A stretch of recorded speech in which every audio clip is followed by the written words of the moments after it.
Estamos de regreso aquí en Ahora por la Mañana a través de Ahora TV 14 TV y el canal de YouTube de Ahora TV Canal 3. En este momento vamos al cronómetro, como cada jueves, temprano en la mañana, conversamos con una personalidad de la vida política, social y económica de la República Dominicana. Recientemente hemos visto que la situación internacional ha estado un tanto complicada a raíz de el bombardeo que produjo Estados Unidos en Irán. Entonces esto como que ha generado una situación y vamos a desglosar todos estos puntos con un experto, con un analista internacional que sabe al dedillo estos temas. Un joven profesional que con diversas maestrías, es economista, es politólogo, también es ingeniero químico y aquí está con nosotros Juan de Dios Gabriel. ¿Cómo estás, Juan de Dios? ¿Cómo te sientes? Bueno, un placer estar contigo, Wilson, en tu programa Ahora por la Mañana y en ese segmento cronómetro con Wilson Collado. Siempre es bueno estar con el pueblo dominicano, compartir en un segmento como este. Juan de Dios, ¿qué está pasando en Medio Oriente? O sea, vimos una tensión como que ahora está en calma, pero vamos a desglosar cómo inició este conflicto y por qué se produjo. Bueno, en primer lugar, para entender lo que está pasando en el Medio Oriente, debemos entender qué es el Medio Oriente, qué es esta región donde suceden diferentes conflictos y no lo podemos entender. En primer lugar, estamos hablando de la región más convulsa del mundo, la región con mayor diversidad de conflictos que hay en el mundo. Estamos hablando que hay conflictos de carácter religioso, hay conflictos que tienen diferentes factores de carácter histórico, carácter social y carácter étnico histórico. En este sentido, para entender lo que está pasando entre Israel e Irán, debemos de apelar a la historia, porque bueno, en el año 1350 a.C., estamos hablando del siglo XIV, llegaron ahí los judíos. Es decir, los judíos poblaron lo que llamamos la Arabia Petrea. Pero anteriormente, en el 950 a.C., entonces ahí estuvo entonces los arios y los medas. Luego llegaron los persas y fundaron el imperio persa, llamado el imperio aqueménida de Ciro el Grande. Pero no obstante, después desarrollaron diferentes imperios, el imperio asirio, el imperio babilónico, el imperio mesopotámico, hablamos de 3000 años antes de Cristo, luego entonces llega el imperio egipto. Todas esas regiones fueron dominadas por diferentes imperios. Pero cuando llega el imperio aqueménida, el de Ciro el Grande, luego de Darío, que duraron las guerras de los persas entre el 460 y 480 antes de Cristo, y luego conquistaron y lograron hacer esto un imperio, se llamó el imperio persa. ¿Qué sucede? Bueno, el imperio persa había conquistado toda la región donde vivían los judíos. Luego entonces liberó el pueblo de Dios. Pero eso cambió. ¿Por qué eso cambió? Porque en el devenir del tiempo fueron poblando de diferentes imperios. A principios del siglo XX, ya entrando ya el siglo XX, después de la Primera Guerra Mundial, entre 1914 y 1919, entre los ingleses y los franceses, a pesar de que ganaron la guerra contra los otomanos, repartieron el Medio Oriente. Hicieron el Tratado Sykes-Picot en honor a dos primeros ministros, tanto el ministro de Exteriores de Francia y el ministro de Exteriores de Reino Unido. Se hizo el Tratado Sykes-Picot en 1916, que era un tratado tras batidor, es decir, un acuerdo secreto para, si ganamos la guerra, repartimos esa región. Entonces, se convierte Palestina, lo que hoy es Israel y Palestina, en lo que llamamos las declaraciones de Balfour en 1917, que hizo el ministro de Relaciones Exteriores de Reino Unido, que era Arthur Balfour. Pero se convierte en lo que llamamos el mandato palestino de Reino Unido en 1918, ya después la Primera Guerra Mundial. Pero en 1920 fue que se efectuó, que se realizó el verdadero tratado, llamado el Tratado de Sèvres, que se celebra en Italia, donde Reino Unido tuvo no solamente Palestina, también tuvo influencia en Irán, en Irak, y Francia estuvo en Siria, en el Líbano, y todas esas regiones, señores, fueron repartidas por lo que hoy conocemos Francia y Reino Unido. Pero eso cambió cuando estos países fueron independizándose ya en la década de los 40 y llegaron también otra dinastía que fueron poblando a Irán, a pesar de que tenía influencia rusa y influencia de Reino Unido. En la actualidad, para que tú tengas una idea, finalizando ya esta parte, Wilson, en 1948 Israel declara la independencia con David Ben Gurión. Ahí entonces le declaran la guerra a varios países árabes, pero Irán no participa en esa guerra, sino que Irán ya en 1921 había tenido los Reza Khan, Pahlavi, que era la dinastía que dirigía a Irán y que eran amigos de Israel y también de Estados Unidos y de Reino Unido. ¿Cuándo llega esa rivalidad? Sí. Se la pregunta, ¿cuándo llega la rivalidad? Bueno, la rivalidad llega en 1979. ¿Por qué? Bueno, porque en 1979 es que triunfa el ayatolá Ruhollah Khomeini, que se había identificado con la causa de Palestina. Entonces Ruhollah Khomeini derroca entonces el Shah Mohammad Reza Pahlavi, donde se convierte en un máximo enemigo de Estados Unidos y de Israel. Entonces le da el nombre a Israel el pequeño Satán y a Estados Unidos como el gran Satán. Entonces cuando llegan y triunfan y lo convierten a Irán en una república islámica, una república teocrática, es decir, que se es dirigida, un país dirigido por la religión. Entonces cuando convierten a Irán como una república teocrática, la máxima figura no es el presidente ni el primer ministro, sino la figura teocrática que es el ayatolá. Militarmente, ¿quién es más potente? Militarmente. Bueno, ¿Irán o Israel? Obviamente Israel por el apoyo de Estados Unidos. Israel con una población de 9 millones y algo de habitantes. Sí. Irán con 90 millones de habitantes, sí, más o menos. 92 millones de habitantes, casi 100 millones de habitantes, con un país de 1.500.650.000 kilómetros cuadrados, con un PIB per cápita de $12.000 por habitante. Irán era un país inmensamente rico. ¿Por qué ataca Israel el 13 de junio a Irán? Bueno, es una pregunta sumamente importante lo que tú acabas de hacer. Es que según la OIEA, la Organización Internacional de Energía Atómica, había detectado serios indicios que Irán no estaba cumpliendo con el acuerdo nuclear. ¿Qué significa esto? Bueno, que Irán había incumplido con las obligaciones con la OIEA. Entonces, ¿qué dijo Irán?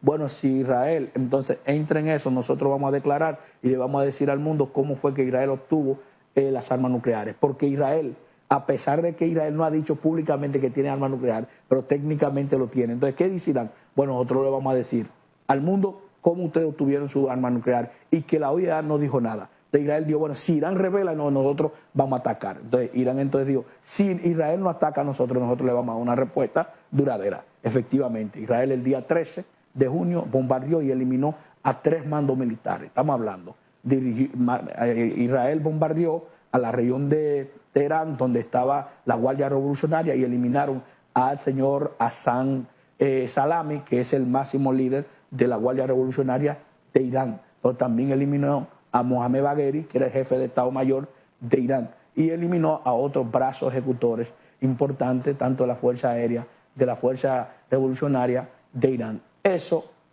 armó y dio un nuevo giro a la política internacional y a la geopolítica del momento, y eso le dio una escalada al Medio Oriente, y eso disparó todos los conflictos que ustedes conocen. Por ejemplo, Yemen entonces bombardeó a Israel, responde el ejército de Irán, el ayatolá ha dicho que la respuesta iba a ser dura y severa. Efectivamente, Estados Unidos ¿Por qué se involucra Estados Unidos en la situación? En vez de quedarse al margen cuando vemos que, por ejemplo, tanto China como Rusia son aliados estratégicos de Irán. Bueno, Estados Unidos participa porque recuerda que Estados Unidos en el 2015 firmó un acuerdo nuclear con Irán. El acuerdo nuclear de manera unilateral, Donald Trump en el 2018 se retira.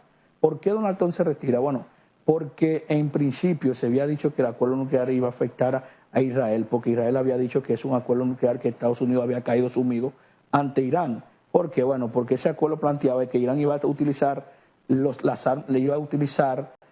uranio para fines civiles, es decir, para desarrollo, para energía nuclear, para investigación, pero no para armas químicas, ni para bomba atómica. Lo que significaba que Estados Unidos tenía que retirarle todas las sanciones que le habían puesto a Irán desde el 2003, que cuando se dieron cuenta que Irán estaba alimentando uranio, es decir, enriqueciendo uranio. Entonces, ¿qué hizo Donald Trump? Como no se le retiraron las sanciones a Irán, Irán siguió enriqueciendo uranio. Entonces Donald Trump dice, bueno, Irán ha incumplido el acuerdo, entonces yo voy a salir. Entonces salió, Irán entonces continuó. Entonces, ¿qué ha dicho Israel? Bueno, que Irán ha tenido, según la OIEA, la Organización Internacional de Energía Atómica, a partir de marzo de este año, ya Irán tenía un 65 al 70% de uranio enriquecido. ¿Y qué se necesita para tener la bomba nuclear? Bueno, es fácil explicar eso. El uranio que está en la tabla periódica es el 238, pero en la naturaleza aparece un 3%.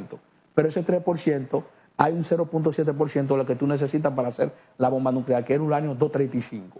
Pero ese 235, cuando tú lo extraes, entonces tú tienes que convertirlo a un 3, a un 5%, tú puedes utilizarlo para generar energía energía nuclear. De un 5 a un 20 tú lo utilizas en los laboratorios y de un 70% a un 90% tú puedes entonces convertirlo en una ojiva nuclear. Ya Irán estaba cerca. ¿Qué dice Israel? Bueno, ustedes me van a dejar que Irán tenga armas nucleares al día de hoy, porque yo no tengo los aviones ni tengo los bombarderos para bombardear el lugar donde ellos están desarrollando la bomba nuclear, las instalaciones, y Estados Unidos, que tiene el avión para bombardear en los lugares donde están desarrollando o enriqueciendo uranio, que son las instalaciones de Natanz, de Isfahan y también de Fordo. ¿Qué hizo Estados Unidos? De manera inteligente, entonces a través de una operación, la operación Martillo de Medianoche, Donald Trump ordenó que eliminara las instalaciones nucleares de Irán. ¿Se eliminaron esas 13? Las instalaciones, pero no el programa nuclear, porque ya Irán había retirado todos los materiales. Entonces eso fue lo que generó la tensión, ¿no? Cuando Estados Unidos bombardea, pareciera entonces que empieza, es el comienzo de una tercera guerra mundial, pero vemos como que todo volvió a la paz. No, bueno, Estados Unidos logró el objetivo, retrasó el programa nuclear de Irán, porque una vez más que se destruyeron las instalaciones, entonces Irán va a tener que construir nuevos lugares para desarrollar esas armas nucleares que están un 70% enriquecidos. Es decir, eso podía esperar entre un 20 y un 40, entre 10 o 15 años para que Irán tenga las armas nucleares, porque Irán al día de hoy tiene uranio enriquecido al 70%. Ahora, a nivel, por ejemplo, de petróleo, o sea, ¿cómo afectaría estas economías nuestras, por ejemplo, el que exista una guerra en Medio Oriente? Bueno, usted sabe una escalada en el Medio Oriente, que es la región donde más se produce petróleo del mundo. Aproximadamente el 30% del petróleo que cruza por mar cruza por Irán, y el 20% del petróleo del mundo cruza por Irán a través del Estrecho de Hormuz. ¿Qué es el Estrecho de Hormuz? El Estrecho de Hormuz es un punto de estrangulamiento que está entre el Golfo Pérsico y el Golfo de Omán, cruza y sale al Mar Arábigo. Desde el Mar Arábigo cruza por el Golfo de Omán y pasa entonces por el Estrecho Bab al-Mandeb, que está entre el Golfo de Omán y el Golfo de ¿Quién lo controla el estrecho? El Irán. estrecho lo controla Irán, porque hay un punto muy angosto, muy pequeño, en 33 kilómetros, que está obligado a pasar por Irán. Entonces, si Irán cierra este estrecho, automáticamente se dispara el precio del petróleo a nivel global, porque deja de proveerle el 20% de todo el petróleo del mundo. Para que usted tenga una idea, en el mundo se producen diario 100 millones de barriles de petróleo. El mundo consume 100 millones de barriles de petróleo. Y al país que más va a afectar es a China, porque China es el mayor importador de petróleo del mundo. Es el país que más importa petróleo, que más compra petróleo es China. Entonces, un cierre del Estrecho de Hormuz es una crisis para China, y si China entra en recesión, que es una de las primeras superpotencias del mundo, automáticamente el mundo entra en recesión. Entonces, eso va a repercutir en todo el mundo y va a afectar a la República Dominicana efectivamente, porque aunque República Dominicana no importa petróleo desde el Medio Oriente, pero dispara el precio, y como el precio que nosotros compramos el petróleo es a través del marco de referencia WTI, que es el doble, que es West Texas Intermedia, se dispara el precio. Si se dispara el precio, entonces lo vamos a comprar mucho más caro. Cuando llegue el petróleo al país, se disparan los artículos de primera necesidad, los productos, y finalmente quien lo va a pagar son los ciudadanos de a pie. El gobierno de cierta forma se pronunció aquí respecto a eso, y ya estaban aquí muchos analistas, ¿no? Y comentaristas afines al gobierno, como justificando la situación económica del país a raíz de esta guerra, pero resulta que hay paz y los precios del petróleo se han desplomado. Bueno, a pesar de que últimamente ha disminuido el precio del petróleo, pero hay que recordar que cuando Israel hizo el ataque el día 13, el precio hasta el acuerdo se había disparado un 17%. Ese 17%, volver de nuevo donde estaba, ya es un poco complicado. Hay que esperar por lo menos 2 o 3 semanas para ver si se fluctúa el precio, permanece estable o si aumenta. Pero lo que sí hay hoy en día es un acuerdo que ha garantizado la estabilidad del precio a nivel global y la estabilidad también del precio del gas. Ahora, según tu experiencia, por ejemplo, ¿qué tú entiendes que va a pasar? Independientemente de que ahora mismo exista la disposición, por ejemplo, de Donald Trump, que ha llamado a una tregua, ¿no? Pero la violaron, aunque luego después entonces volvieron en sí. ¿Tú entiendes que se va a mantener esta tranquilidad, esta paz actualmente? De ninguna manera. El mundo estará en conflicto tarde o temprano. Y no hay duda de que Irán va a tener y va a afectar a Estados Unidos en cualquier momento y le va a atacar. No lo va a atacar con armas, ni tampoco lo va a atacar a través de sus bases militares, como lo hizo en Qatar y lo hizo también en Irak. que Irán también, tú sabes que financia grupos proxy como Hezbollah en el Líbano, como Hamas en Palestina, también los rebeldes hutíes en Yemen, van a utilizar coche bomba, van a utilizar kamikaze, van a utilizar algunos ciudadanos que quieren entonces imponer, que quieren una bomba y se lo pongan encima y vayan y explotan en una embajada y explotan en un lugar donde hay muchos americanos. Por eso que Estados Unidos ha dicho y ha dado una alarma máxima a todos los ciudadanos en el mundo que se cuiden. ¿Por qué? Porque Estados Unidos sabe en cualquier momento esos fundamentalistas religiosos podían tener una bomba encima en un lugar donde hay norteamericanos para afectar a los intereses de Estados Unidos, podían entonces haber una explosión. Entonces, ¿era necesario que Donald Trump hiciera ordenara la operación? Efectivamente sí. Porque ahora, según lo que tú estás diciendo, hay un riesgo, ¿no? Y de verdad, correcto, correcto. Vimos que incluso dentro de Estados Unidos habían manifestantes en protesta, ¿no? A raíz de este bombardeo que se produjeron hacia Irán. Entonces, tú dices, ¿cuál es el precio que tendrá que pagar Estados Unidos sobre esto? Sí, bueno, tú debes recordar, Wilson, en el 2001, cuando se dio el ataque a las Torres Gemelas, ahí estamos hablando de que 2 aviones que fueron de los terroristas de Afganistán. Entonces eso podía pasar, no como lo que sucedió en el 2001, sino ataques como este pueden afectar los intereses de Estados Unidos en diferentes lugares del mundo musulmán, porque Estados Unidos tiene embajadas en todo el mundo. Entonces no vamos a tener la menor duda de que ellos van a cobrar lo que Estados Unidos ha hecho en esta operación y que efectivamente Irán ha dicho que no se va a quedar dado. Entonces sabemos cómo es que actúan esos tipos de gobiernos, sobre todo cuando hablamos de un mundo mayoritariamente religioso y que ellos son musulmanes y son musulmanes de chií, y el chií es mucho más radical que los sunitas.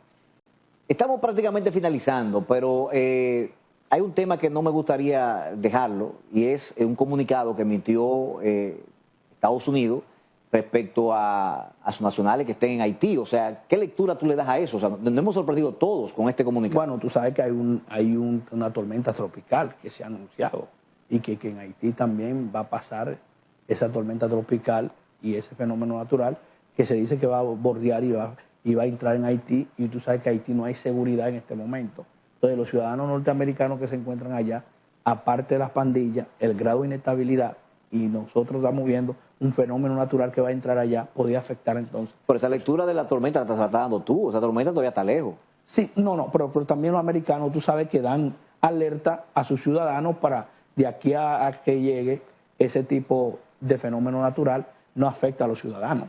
Pero no hay duda de que Haití tiene un escenario, está en un clima de inseguridad total. Entonces no hay forma de que los americanos garanticen la seguridad de sus ciudadanos, lo cual lo que pueden decir es que salgan de ahí.